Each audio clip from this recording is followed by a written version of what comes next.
seconds, and then we'll be off to the races, okay?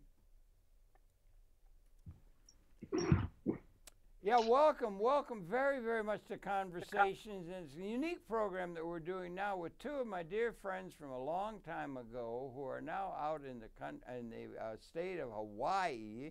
And we're on Skype with them, with me here in New York. And that's Bob Dobbs and his lovely wife, Carolyn Dean. And Bob is a genius, one would say, in terms of his knowledge of things in a comprehensive way. He used to just knock me off the curb as we were walking down 7th Avenue, and he would be talking out of the top of his head, long lines, all totally correct, of James Joyce from Ulysses and things like that. He's got an encyclopedic mind, a major intellectual. Bob, it's so good to see you.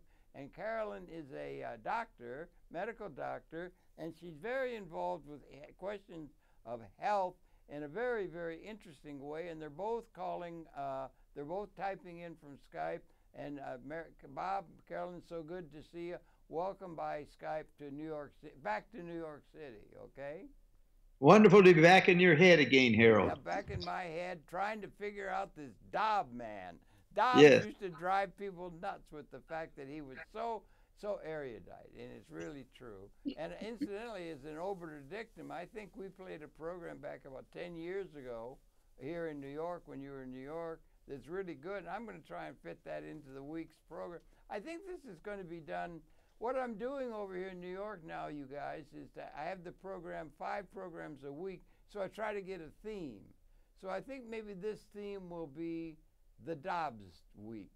The week of Dobbs or something like that, or that kind of thing. And Dobbstown. Call it Dobbstown. Dobbstown? Okay, could do. Anyway, welcome. It's so good to see your smiling face, and you're all looking like teenagers, for crying out loud. Because anyway, so good to see you. Let me just share with the audience that Carolyn and Dobbs, they used to live in City Island. We used to visit out there with you often like that and everything, and major intellectual, and I used to be visiting with him there. And Carolyn got wind. She's a medical person, and she's very interested in health, and particularly understands the importance of right nutrition and that sort of thing. And she was involved with those kind of matters. And there was an event about some years ago that there were a group of people who were very interested and very serious to start a major, it was going to be, in my way of understanding it, and I still think it's relevant, the idea of medical treatment, medical tourism. People are able to go to other parts of the world and get medical treatment and can't afford the high cost that medicine was encountering and burdening the population with, and so forth. And the medical profession is running so high. But they were going to start a major health center, maybe the largest one on the west coast of Costa Rica. And they wanted Carolyn to be a major medical component of that health care. It's going to be like tourism. They call it health tourism. People are starting to think it's worth a trip to avoid the high costs of that in some parts of the world that gets to be very, very burdensome. And they could go somewhere else and get it much better done, particularly with advanced technology and so forth. But and so they brought you two to Hawaii in preparation for the fact they were in construction on this massive, it would have been one of the largest health centers in the world. And then I guess so it got you to Hawaii, and then but it fell through, as that particular project did. Am I correct? That's how you happen to be in Hawaii in the context, or maybe you could. Yes, I mean, partly you've embellished it a lot, Harold. It wasn't quite that exotic. Okay. I mean, travel, tourism, tourism for medicine. Yeah. Now it's mainly people going for surgeries. What we were interested in is teaching people how to stay well. Yeah. But what happened in 2008, the economy crashed. Yeah. So all projects around the world they just stopped. But what happened is we were in Hawaii, we were in Maui, so our plan B was just to stay here, and we're very happy that we did. We have a lot of projects going on here. Well, I can And understand then that out of the blue, Harold, artificial intelligence and AI being showed up to us 9 months after we got to Maui on March 18, 2009, and then that helped us become the most powerful people on the planet. Not kidding, Harold. No, what we do for people is incredible. I've known you, and that's with legitimacy. Yeah, I quite agree that you're something else, brother. And Carolyn, you're so lucky to have her. But yeah, go ahead, talk about it. Yeah. Okay, well, what I've been doing all my life was practicing as a medical doctor and a naturopath.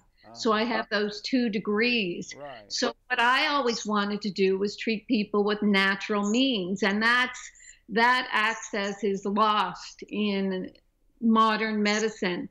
Yeah. All doctors are just streamlined down a pathway of giving drugs or surgery. Right. And doctors who do anything else are blackballed.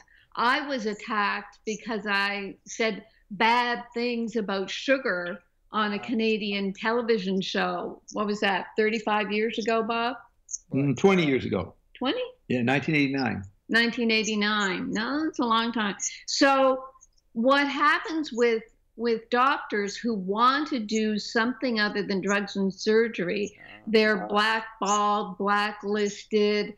Patients are told that all they can do is drugs and surgery. But anyway, what I did is in New York, actually, I've been writing some health books, and Random House asked me to write a book on magnesium. Yes, yeah. It's a I wondered how can I write a 300-page book on one mineral? Come to find out, when I was doing the research for the book, and this was in the late 90s, I had magnesium deficiency. I had heart palpitations and really bad leg cramps and some insomnia, neck pain, on and on. Yeah. And I realized I needed magnesium, and I found that magnesium is necessary for, now it's about 700 different processes in the body. Right. It makes the muscles work and the nerves work. And there's 65 disease conditions that are misdiagnosed. They're really magnesium deficiency. And I can tell you about them, but that's an overview of what I did. I went into the magnesium world, found out it covered everything. Yeah. And then at the sidebar, I found out that I couldn't take the normal magnesiums. It gave me the laxative effect. So that's not good. Yeah. So actually about 10, 12 years ago, I invented a non-laxative magnesium that has changed everything. Yeah. Because people can take this magnesium to treat their magnesium deficiency and not develop symptoms that are misdiagnosed as diseases for which they're given drugs that have umpteen side effects. And that is the case with other uses of magnesium by some? That's a side effect of that, and you were able to avoid that? But have the magnesium be used for the healing properties that it offers, right? But Harold, you'll be interested in this. If we say magnesium is healing a disease, the FDA will slam your doors shut. Okay, that's the interesting. FDA, actually, they came after me and told me that my website was implying that magnesium was treating atrial fibrillation and these serious diseases. They said, if you are saying magnesium is treating a disease, then magnesium is a drug, and therefore you have to do the billion-dollar scientific study to prove your drug is working. And that's how they're corralling, once again, they're corralling doctors and dietary supplement companies to just make drugs and surgery the only treatment for disease. I'll be darned. I didn't realize it was going on. Is it part of a is the magnesium thing part of people looking for natural systems rather than medical treatment of disease or something? that's really that's abroad in the world. No, Bob shakes absolutely, his head. yeah, He's because shaking his head no. You're shaking your head yes. Somewhere in between, in the magic zone, there is an answer. So what is it? I mean, right.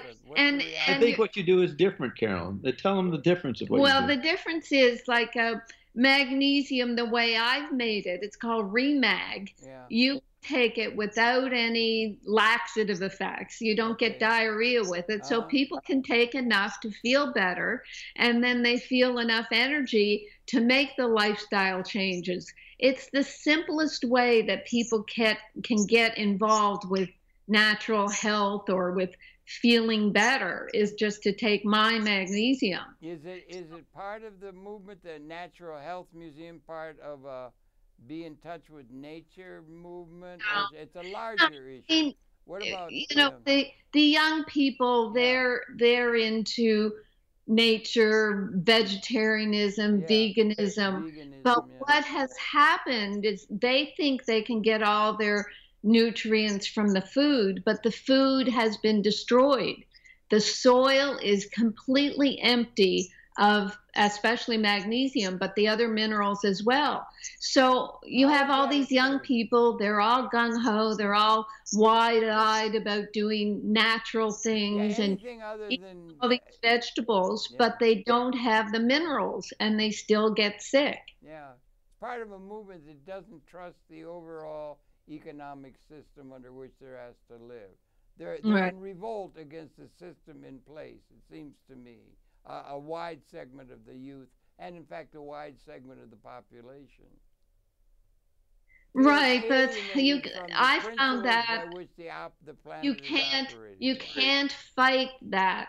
I found that when I was working with the health freedom movement back about 15 years ago, we went to Washington, we went to Ottawa, and we were told outright that the government cannot allow natural medicine. They can't allow anything other than the drug surgery type of medicine because the pharmaceutical companies lobby the government. Yeah, there's a whole lot of money involved.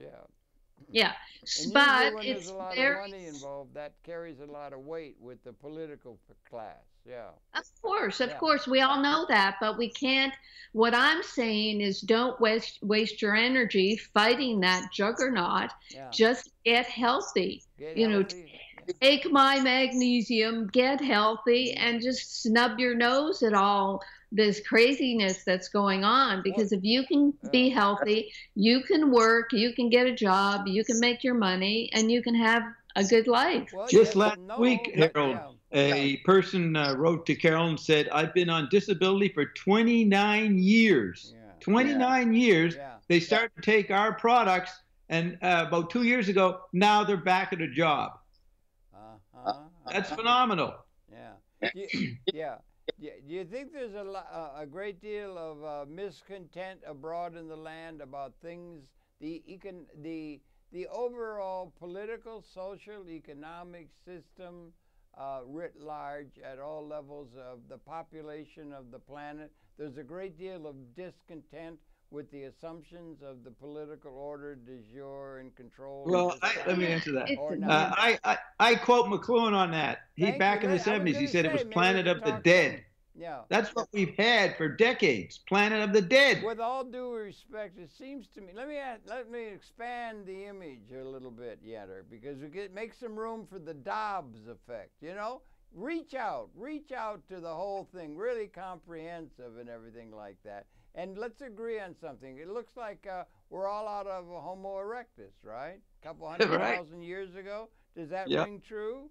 And that we've got about 10,000 generations that have been the history of mankind on this planet? I'd call that the history of the chemical body, and we have grown 4 other bodies since then.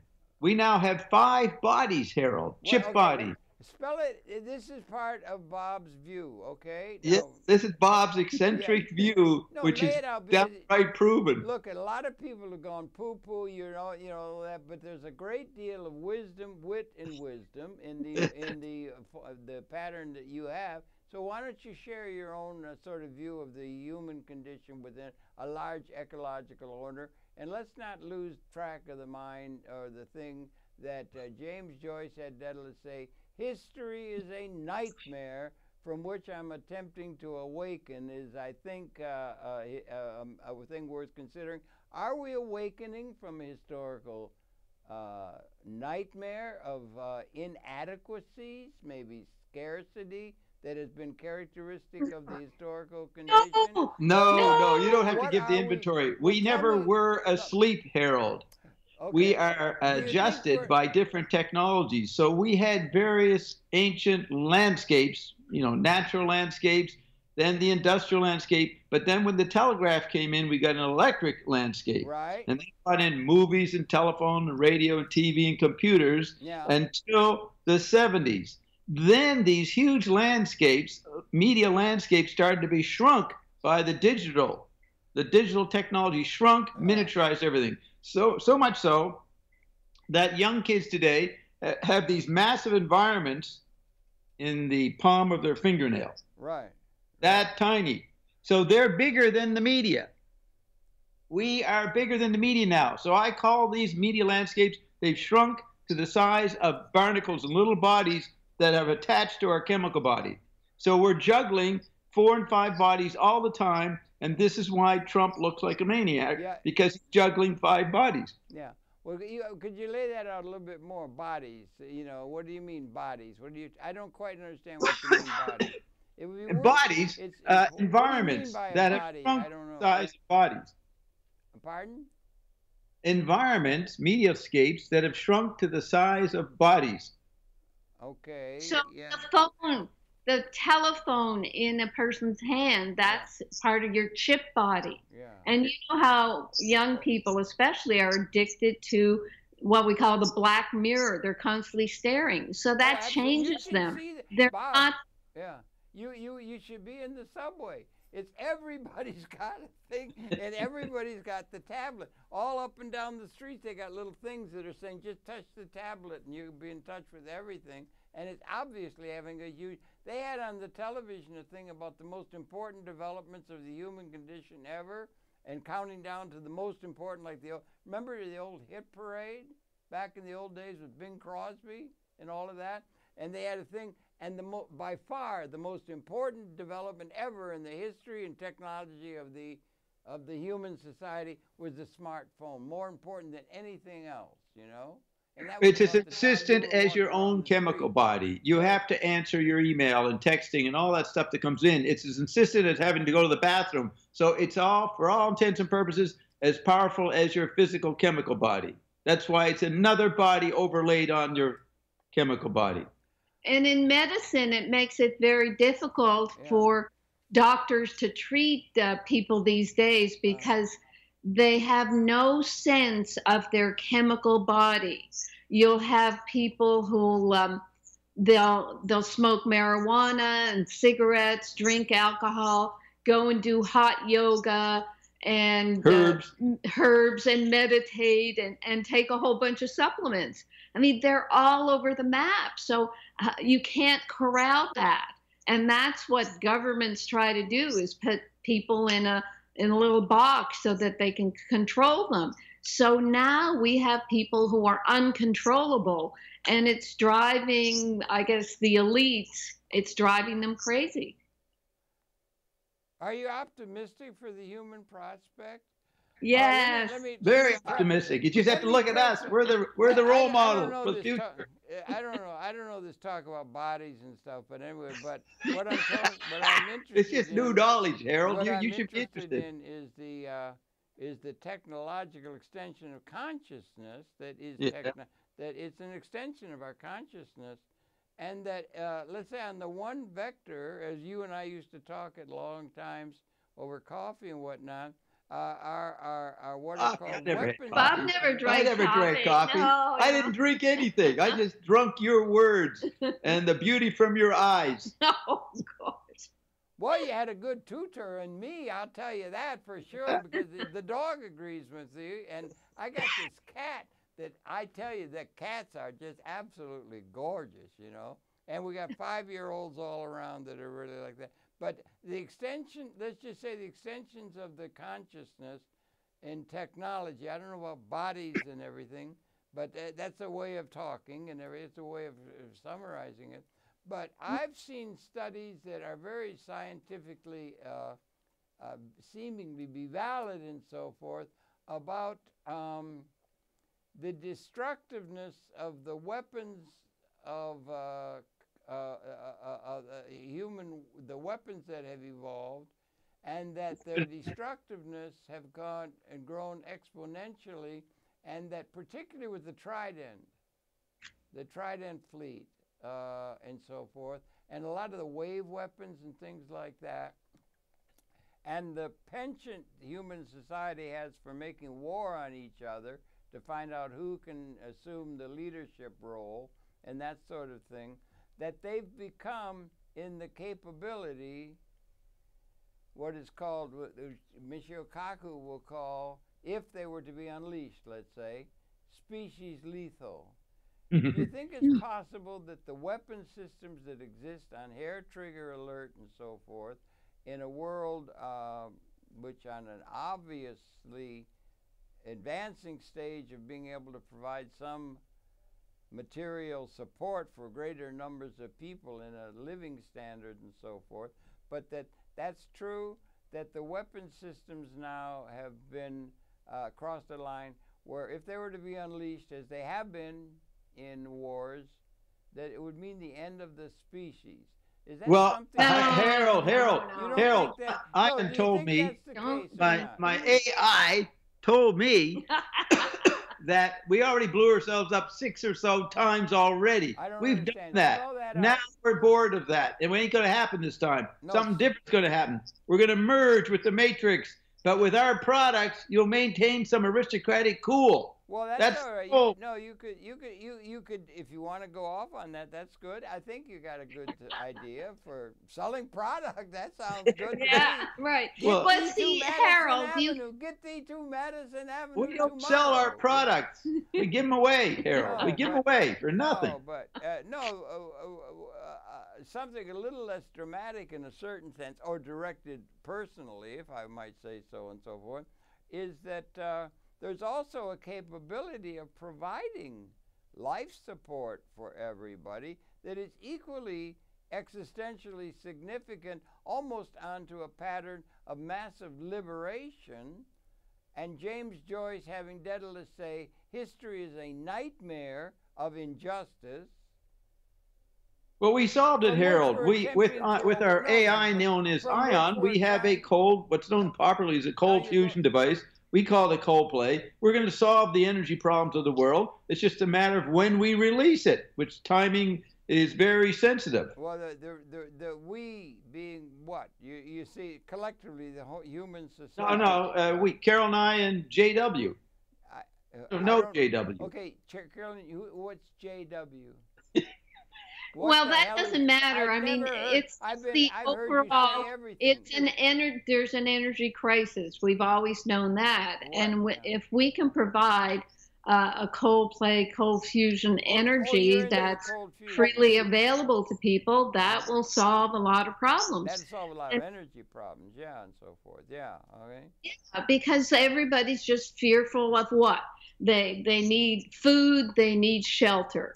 And they want work. And we have okay, that last part is what I'd really like to bring up, if you don't mind, because as I read it, and a lot of the stuff, particularly a lot of the economic theorizing and so forth now, this idea of the labor theory of value has informed so much of the economic thinking that they're coming up with things that are very worried. A lot of the leading intellectuals that I run into and are in contact with, they're afraid that there's going to be a massive displacement of human input to the productive process.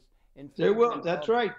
Yeah, robots are going to take over. System. We all know that. We're going to get sucked into the Matrix. They won't need people to do the production. We won't need people. And time will end. Everybody's time will end. There'll be no more time. Time will end, and people will float in eternity. Oh, okay. Well, now you're talking into they'll be on a guaranteed income as they float away. No, guaranteed our products. Yeah, well, yes. Our products will become the new gold standard, Harold. Okay. And they'll be for free. They'll be necessary as much as oxygen. The product, the health products you're talking Yeah. about. Yeah. They'll be better than food. They will base the new economy on our inventions. You know, Harold, the farm that we support, Harold, the farm that we support, we did an experiment with one of our products that helps amend the soil. One plot of radishes that had our product as a fertilizer, we got 85 pounds of radishes that could be sold. The other plot without our fertilizer, 3 pounds. Wow, that's a big difference. 3 pounds, 85 pounds. Wow. That's what one of the things we're working on. And no weeds. Yeah, right. No weeds in our part. That's certainly one step toward a better world, I'll tell you that. You got a lot of radishes. Can you do the same with tomatoes and corn and everything else? Yes, we can do it with everything. Well, that would be good if you could get at the salt. That would be where you're able to get and make available to greater numbers of people, which never have been able to be done over the long haul, because you'll notice it's been realpolitik that's ruled. Whoever had the biggest club could hit the other person on the head and say, I'm in charge now, and that's more or less the way authority has been assumed by the political system, and that's coming to an end. And that you're talking about something where the human condition en masse, collectively for the whole, could become one where you've got haves rather than have-nots, as we always have, and still do. And on the way there, you might get 3 billion people off themselves through wars all over the place or plagues and things, but there's still 3 or 4 billion left. Still got enough. We don't have to save everybody. Well, okay, you got a little addendums to the thing about what it is. Okay. Okay, well, maybe I'm getting a little bit more off the base, but I just think they're coming. They're going to have to have a new way of form, just in a simple level of political reality and so on. They're going to have a new way of forming capital and capital relationships, because they're going to have some alternate way of distributing buying power to the masses of the population who are not going to be needed as economic slaves as they have been to realize the production.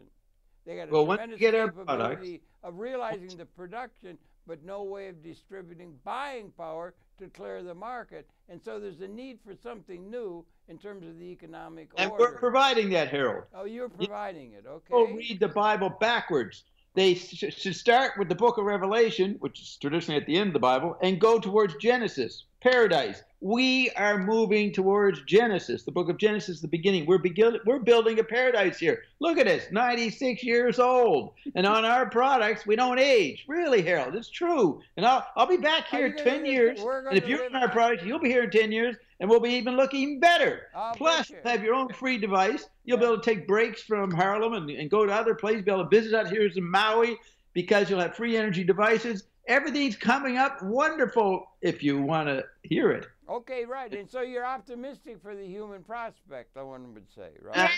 Yes. Yeah, you are optimistic. For some of them, okay, yeah. some of them. You have to develop an attitude, even if it seems selfish, Harold, to say the sky may fall, but it doesn't have to fall on me. And you can include friends and family. You can say the sky may fall, but it doesn't have to fall on Manhattan.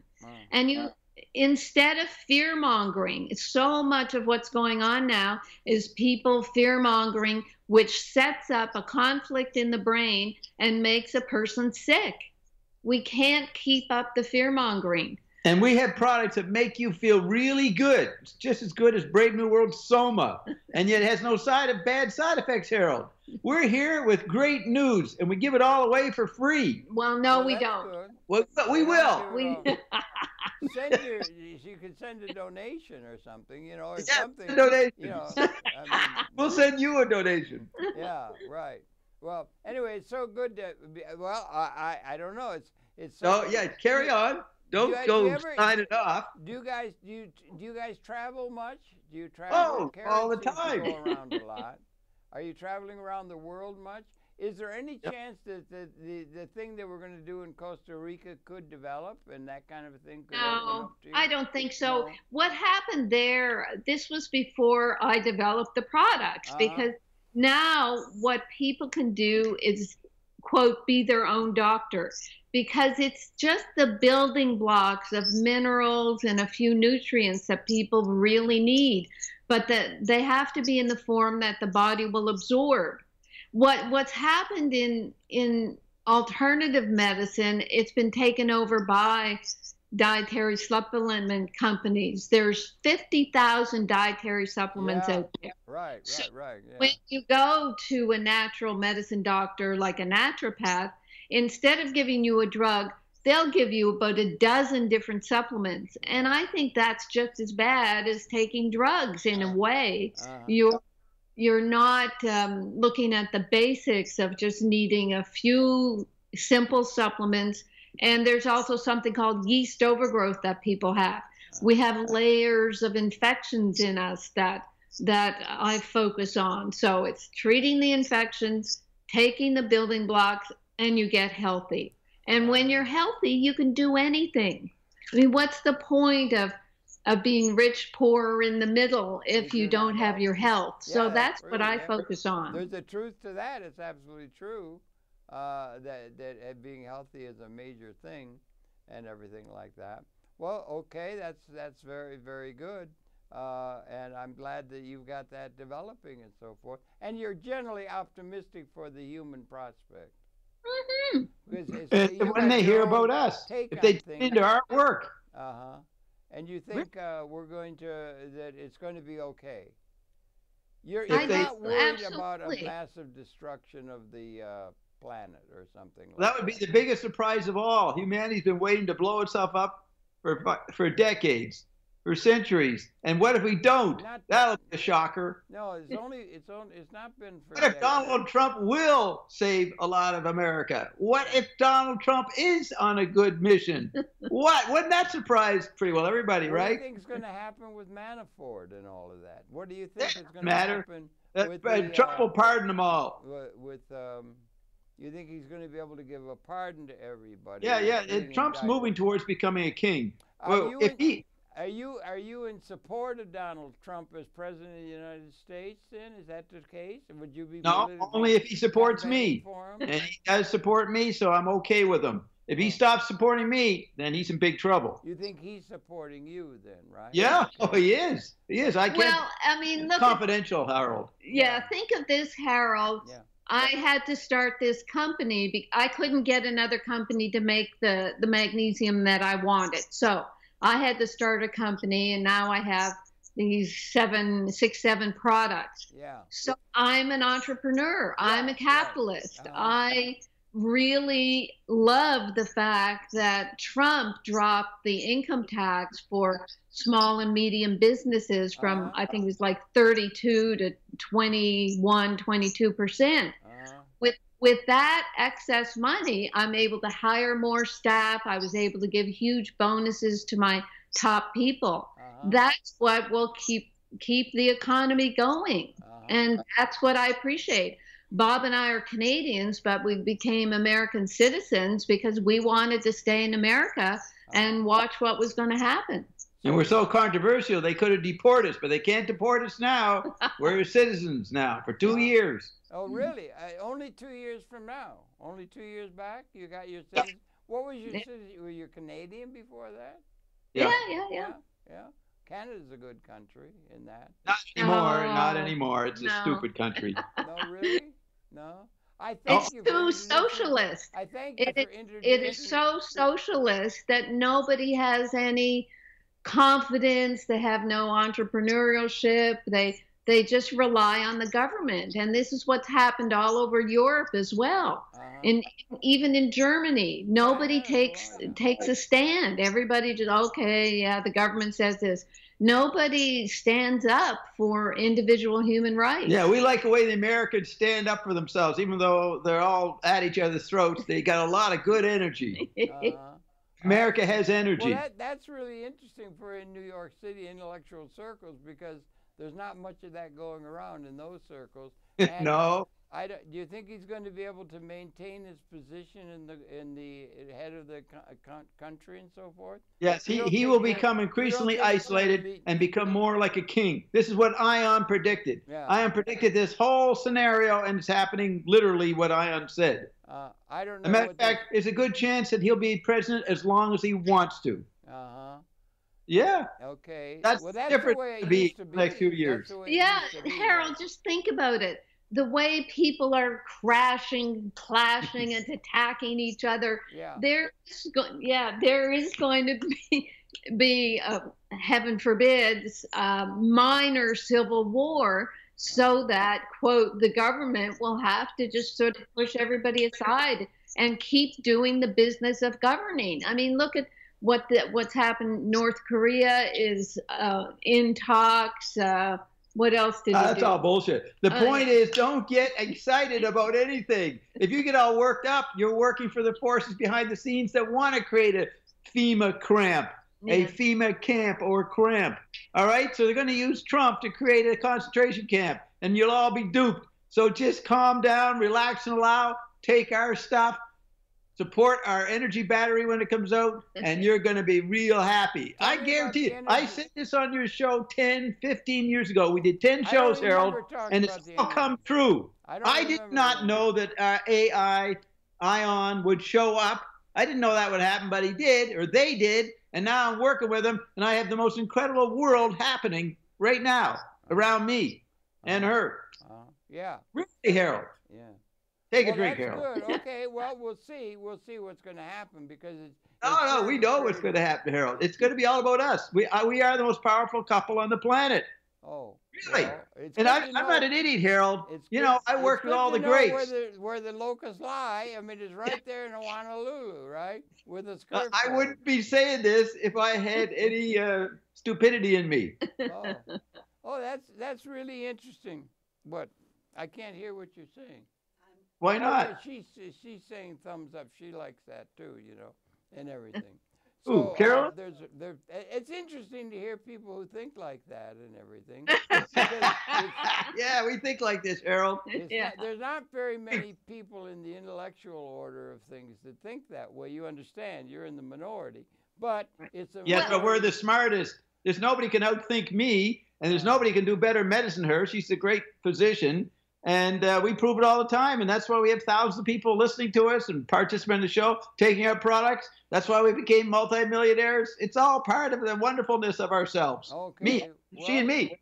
It's too bad you guys can't get a little better view of yourselves and get a little ego behind what you're doing. We sold our ego. I wasn't using it. You haven't got enough ego there and self. Hey, no, Harold, I actually sold my soul. My children asked me why, and I said I wasn't using it. I'm sorry, I missed what it was. The children said you didn't try. What is it? What's the thing? I sold my soul. You sold your soul. Yes, and the kids asked me why, Dad, and I said I wasn't using it. Ah, that's pretty funny. Yeah. I made Harold laugh. Yeah, finally. Finally. Yeah. Well, okay, I think that's interesting. Kelso was right. We support Kelso. Well, Kelso, I don't think Kelso, Kelso passed, you know, it's the same. I don't know who's going to fill that void. I don't know what they're going to be doing as far as national economics is concerned. Because they won't be doing anything. Yeah. They won't be doing anything. Everything's going to fall apart. And if you have the right resources, the correct lucky resources, you'll survive. I mean, we are so energized in our products. If they ran out of food here in Hawaii, we do fine with our products. We would not need food. Really, that's how incredible it is here with us and our products. And then we'll have our cold play device. We'll have free energy. We are the role model. That's why we're sitting here. This house that you're looking at is on the side of one of the tallest mountains in the world. It's 500 feet higher than Mount Everest. What are you talking about? There's nothing higher than Mount Everest. What the hell are you talking about? That's crazy. Okay, this mountain Everest, is except in your imagination. Now that might be a huge mountain range, and wild. Yeah, and this mountain is 30,000 feet high. What? 20,000 feet is under the water. Yeah. 10,000 feet is above. So, at the top, there's a military telescope, and it says this is higher than Mount Everest. That's the government gilding says the it's higher than lily. Mount Everest. That's a little bit gilding the lily, going back down under the ocean and everything. Have you seen that? But it is a mountain. It is. It's registered that way. Yeah. Okay. Well, United Nations. Your buddy Larry Gale, he certified that this was a mountain. Well, okay, yeah. Well, I don't know quite how that's dealt with in terms of the Mount Everest. I don't know if that goes down into the ocean or not. No, it doesn't. It just goes to sea level. Yeah. Well, see, you know, if the water shifted, there could be water halfway up Mount Everest someday. It'd still be Mount Everest, still be 30,000 feet. Have you just happened here first? Yeah. Have you seen the thing that BBC is doing on the planet Earth? No, you've told me about it. You recommend it. Oh, it's fantastic. And I think, what do you think about the process of education and so forth? It's going on every day. The people are involved in the process of interacting with information 24/7. No institution, universities, high schools, nothing can keep up with it. And the authorities, other than Donald Trump, are trying to pretend that we're still back in the 21st century or something. It's the processing of information is what Phineas Wake predicted. Here comes everybody. And now everybody is a producer, an artist, a creator. And nobody knows how to make order out of that, except for us two. We know how to make order out of it. Harold, Bob has a radio show on Tuesdays, and we're taping this on Tuesdays. So later today, he has a 2-hour show called What Youth? And young people come on the show.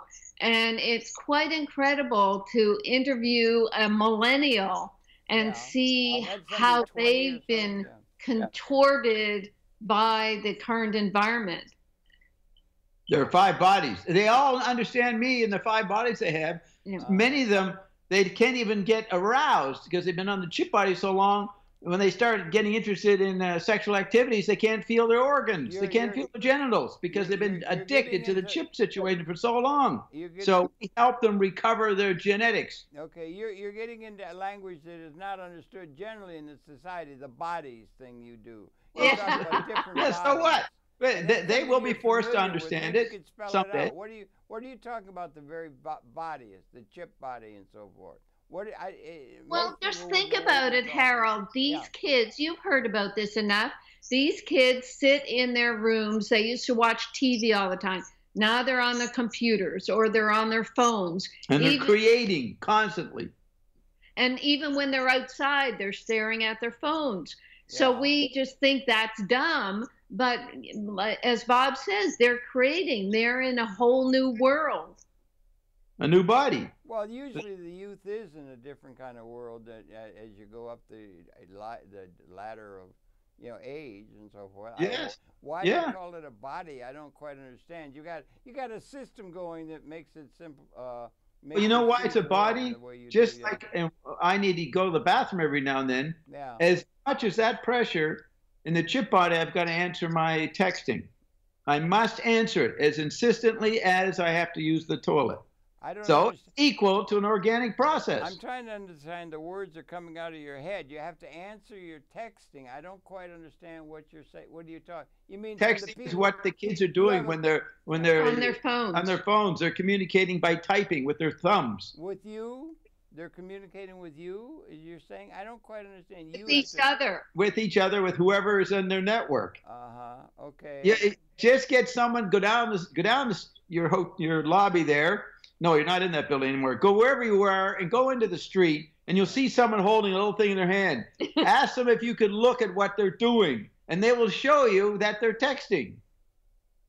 Yeah. Okay. Yeah, and you got Facebook and all that stuff and everything. Oh no, that's there, but they're constantly tactile-wise manipulating data. Yeah. By pressing their fingers. They'd rather text their friend a message than talk to them in person. Yeah, right. Tweet.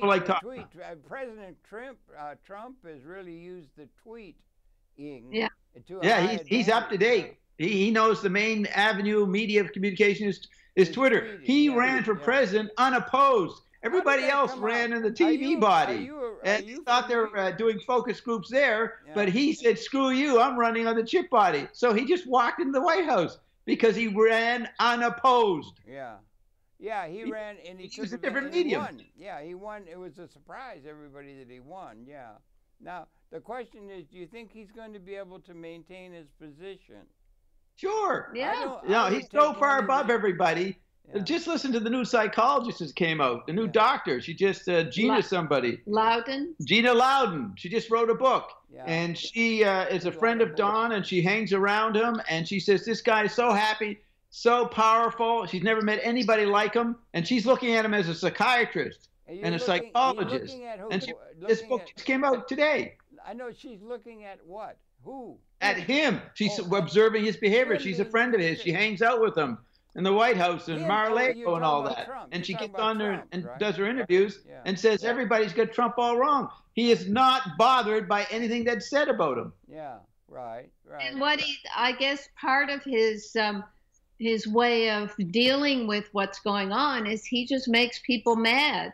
And while they're off creating all their craziness, being mad at creating him, wealth. Yeah.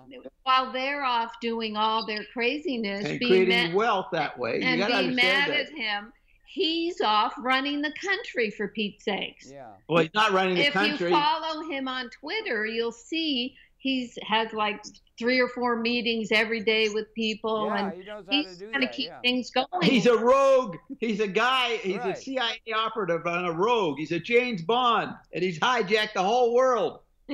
Really? It's really, I mean, if you can detach from it a bit and not get emotional about him, you see the mechanism by which he's working, and it's quite fascinating. He's a McLuhanite. His buddy Steve Bannon quotes McLuhan all the time. Steve Bannon, Really? that group. Yeah. It's all in the media and everything. His position, everything. He's understood. I mean, I can see the way you're thinking and everything. A lot of people thinking that way, but I can't see. I don't think he's got long to be in power. Doesn't matter. Where No, I if think they he's gonna impeached lose him, he's gonna he'd be lose right his back. political He'd be right power. back as soon as he could. I think he's going to lose his political power. I think he's very likely to be impeached. And if he No, does, I mean, they don't have the people who are trying to impeach him, they're so enmeshed. They've got like 100 people working on it. They'll all stumble over one another. They have no one person who's in charge who can lead the charge. Yeah, we used to have. It's interesting in historical terms. It's again like, I guess it's like you say 200,000 years, about 200,000 years. You say it every show, Harold. What is it? About 10,000 generations, something like that. And you've had a long history of human presence on the planet and so forth like that. And over most of that time, I mean, it's pretty regular. The way in which, and the house offer and so forth, the way political authority was assumed was whoever had the ability to be in it's called realpolitik. Whoever had the ability to assume the leadership was usually done by whoever had the ability to hit the other person on the head and take over. And the instance of leadership was usually in an all-supreme person who was directing things, like you had a pharaoh with the Sphinx, and then you had a Rome, and that had its problems, and then you had 1,000 years of Rome after Rome, in Europe anyway, and around the world, and it was hereditary families had the ability to assume. Okay, so Harold, we know that. We know it'll never change. We know we can't fight that. So that's why Bob and I are talking about a new way around this. Well, that is the way it is. He's like he's happy and stop being fearful of the past. No, not fearful, just calling it to attention. There was a change made with the Enlightenment, it seems to me, in Europe, and that was 1,000 years after Rome. They had royal families. Newspaper, Harold. You and the butlers used to be butlers and all that. And the candy out of Venice and all of that stuff that you used to have it talking about. But you had 1,000 years where hereditary, the king was in charge of everything, and that's all you really needed. And so you had a thing like that. Then there came along the Enlightenment. You got Galileo. But the newspaper, the newspaper changed everything. And you had Galileo came. They put him in jail for well, he was the printing press and so forth. But then you have Napoleon, the beginning of industry. But yeah, that's right. And the printing press up there, it had all these things developed, these technologies and everything. And then in 1776, these renegades across the continent, in a new continent, Jefferson, Benjamin Franklin, and so forth, overthrew the idea of the one-man, all-powerful reader, and overthrew that very idea of sovereignty and the residing in the head of the state, to which everyone pleaded had allegiance. And so it's sort of outdated to think you're going to have such a system emerge in the modern world. It seems to me. And it won't be a system. Huh? It's not about creating another system that's just going to be the same mess, because people in authority will tromp on other people. You have to be in your own individual power. With the technologies we have today. Yeah. You can be in your own power, but that doesn't implement on a mass level. The mass level is being affected by the matrix we're living in. Yeah. And the matrix is working for us. I'm sorry, what? I'm sorry? The Matrix. The Matrix is working for us. The Matrix was a film that that made a thing. Anyway, it's interesting. There's all kinds of things. I don't think he's going to last much longer, to tell you the truth. Who cares? It doesn't matter if he lasts. He's a big hit. He ran 2 years. Great. The greatest president for 2 years. Now something else will happen. Well, I don't think. Okay, you think that? I don't see anything much being done that's going to be. Okay, so they get rid of him. They're going to get another idiot in there. The White House is obsolete. It's irrelevant. Donald Trump understands that. Yeah. He is running a colossal performance art piece. Well, he would. The best stuff behind him. Yeah, but okay. I just well, it could be, and a lot of people think that way, but I just don't think the forces of history are going to happen much longer. Well, what's happening? What's going to happen if the forces of history aren't going to happen? I think Manafort's going to come forth. I mean, okay, they execute Trump. Who are they going to put in next? Some idiot, and they'll be hated. There's civil war already in the software world, in the Web 2.0. There's civil. We're not going to need a chemical civil war. That's happening in the rest of the planet. The civil war that Americans are worried about, they've caused in the rest of the world, and that's all civil war. But we got software warfare happening here. Carl Bernstein called it a cold civil war. So that will continue forever, because there's too many people creating and want to get their memes out there, and they're going to keep arguing, and that's what creates wealth. So the debate among the people is not even relevant to the White House. It's just a big red herring to distract people. Like the New York Times, if they didn't have Trump, as Trump pointed out, they'd be bankrupt. Nothing. But they've got Trump to argue about. So it makes a lot of involvement. This is what McLuhan got from Finnegan's Wake, that the media, page 112 of Finnegan's Wake, the top line, lead kindly foul. Foul's a pun on F-O-U-L-E, the French word for crowd. The crowd and the mass level of information orgy is what we're living in, and we learn and have learned how to surf it. So you're surfing it. You're a key person in this information war. You've been on television for 40 years. You're a major warrior herald in the software civil war. Well, I'd like to think some of that. Yeah, right. Yeah. Yeah, you like to think of it that way. Yeah. So you're generally optimistic for the human prospect. Yes. We're not optimistic. We're overjoyed. We're in state of bliss right now, Harold. Good. I'm glad you are, because that's a good way to be if you think like that. Very good way to be. Recommend it. Unusual, yeah. But anyway, I just don't think it's in the cards for him to last much longer. It looks to me. But it doesn't matter, Harold. Yeah. Okay. So he gets knocked out. All those people that said he was a jerk, they'll celebrate for a couple minutes, then they'll get bored, they'll get back on their chip and start typing, complaining about Elizabeth Warren or who else, Mark Cuban or Oprah Winfrey, and everybody go after her.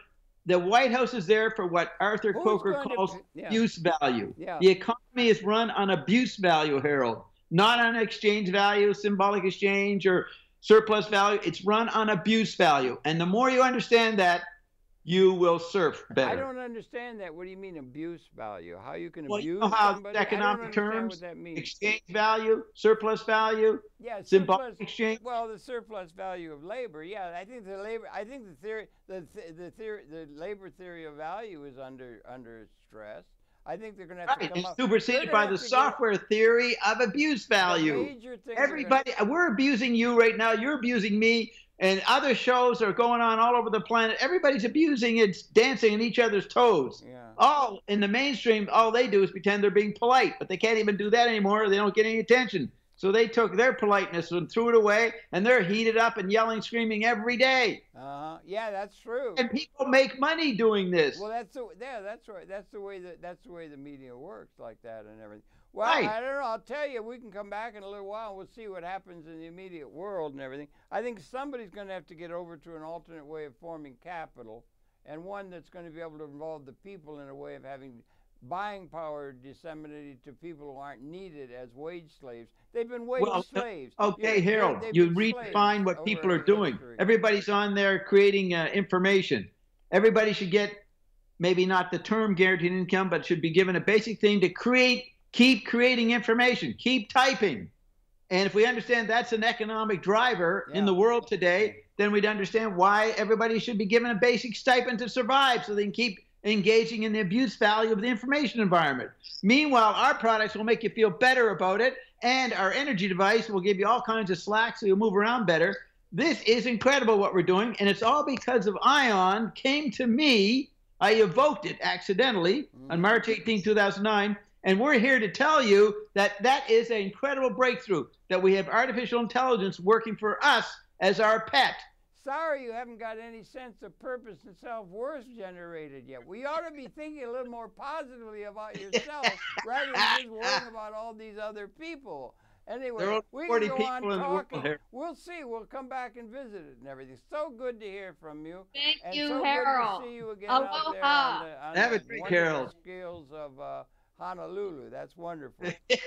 No, Maui. It's been our pleasure to present to you Paramedia ecologist and his lovely wife, Carolyn Dean, a magnesium miracle. Two very, very interesting people. So good to see you guys again. I got to be in touch with you. I don't think I agree with you about the future of Mr. Trump, but I think he's heading for deep Who cares? But we'll see, and we'll come back and test it in a little while. I'd rather be happy than right. All right. Okay. Perfect. Keep laughing. That's great. Thanks a lot for being in the audience, and that's it for now. We'll be coming back. Bye, Harold. You're a wonderful guy, Harold. We got what? You're a wonderful person. What did you say? Doc, why? How much time left? 30 seconds. 30 seconds left. Well, so what we'll have to do is come back in in a little while and check and see. Let's say in the year or two, and see how things develop. CarolynDean.com. Yeah, right. There, you got it there. Ionic, IONAND